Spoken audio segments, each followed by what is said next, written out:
At the near beginning of human history, humanity set a precedent of violence towards animals, itself, and development of tools and weapons that would give it a survival edge over its Neanderthal relatives.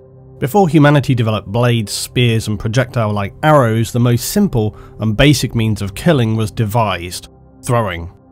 Stones sorted by weight and dimension have been located near caves inhabited by Stone Age man. These rounded rocks were determined to have been suitably selected that if thrown from anything like 50 to 80 feet from a chosen human's prey, they would have been enough to significantly injure and disable their chosen target. Humans are specialised for throwing both anatomically and psychologically, and it's been often observed that the development of such behaviours are intrinsically linked to development of other capabilities such as speech and increased auditory development. Later, during the 15th and 17th centuries, mankind would begin to cast iron ball-shaped throwing weapons, the first true grenade-like weapons that were filled with explosive gunpowder, and so revolutionary was the weapon that specialist elite units were created to use these new tools on the battlefield, designated as grenadiers.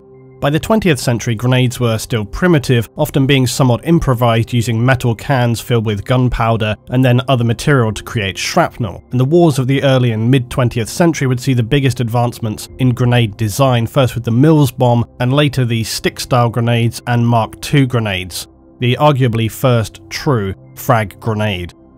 In the darkness of the far future, mankind has maintained its love for thrown weapons, some retaining their simple and functional mechanics, the most common still being the frag grenade, largely unchanged over millennia. More advanced grenades of course exist, such as the plasma, EMP and stasis grenades, but in the apocalyptic darkness of the 41st millennium, humanity holds in its hand a weapon with such power that life and death on such a catastrophic scale rests on one individual's choice: to deploy a weapon that can end everything. This cataclysmic weapon is known as a Vortex grenade. Vortex grenades are one of the most devastating, spectacular, and horrific of all throwable weapons. I think one could argue as well a fairly risky weapon to choose to be in the format of a hand-thrown grenade, given its almost total level of destructive power.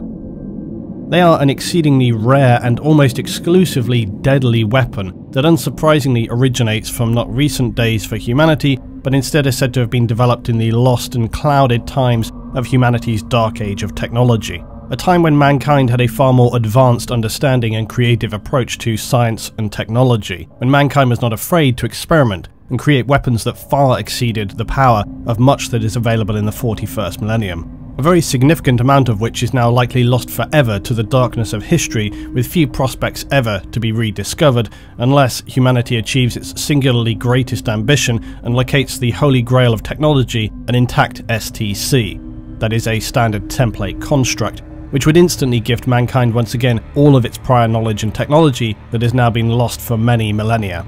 The Vortex grenade is generally a spherical design. Encased within it is a warp mechanism that when activated forms a localized tear between real and warp space, creating, as its name describes, a vortex. This vortex, upon touching anything or anyone in its locality, will be dragged into the vortex, unable to escape its extreme forces, and then subsequently torn apart as all matter and energy is drawn through the vortex and converted into the material of the warp itself. It's speculatively difficult to know if being consumed by the vortex would be a painful experience, given it's very likely a fast and distorting sensation to go through before death. However, it certainly is at best an unpleasant way to die, not unlike so many of the weapons of the far future. The destructive power of a vortex grenade, however, is only one part of their deadly nature. Most grenades are instantly consumable. They're thrown, they detonate, and that's the whole story. It's not quite so simple when it comes to vortex grenades. Once activated, a vortex grenade's warp forces will rip, tear and swirl powerfully around, causing the vortex itself to move around in a totally uncontrollable and unpredictable fashion. There's even the potential that it could move back toward the forces who deployed it, and furthermore the vortex could even expand, becoming bigger and perhaps even more worryingly divide into multiple vortex tears that will then move independently of one another, potentially then again expanding or dividing again. More often though, after a period of time they will shrink and vanish entirely. It's possible though that they could persist, forming a terrifying impasse and move around a battlefield for a long period of time. And there have been reports of vortices disappearing and then reappearing elsewhere on a battlefield, an unpleasant shock to anybody standing on the ground as the pure immaterium opens up beneath them. Vortex grenades are a highly random and unpredictable weapon, and as such are likely only to be used in situations of dire circumstances, where the odds are solidly stacked heavily against the force deploying the grenade, because they could in all likelihood end up destroying the user as well as the enemy.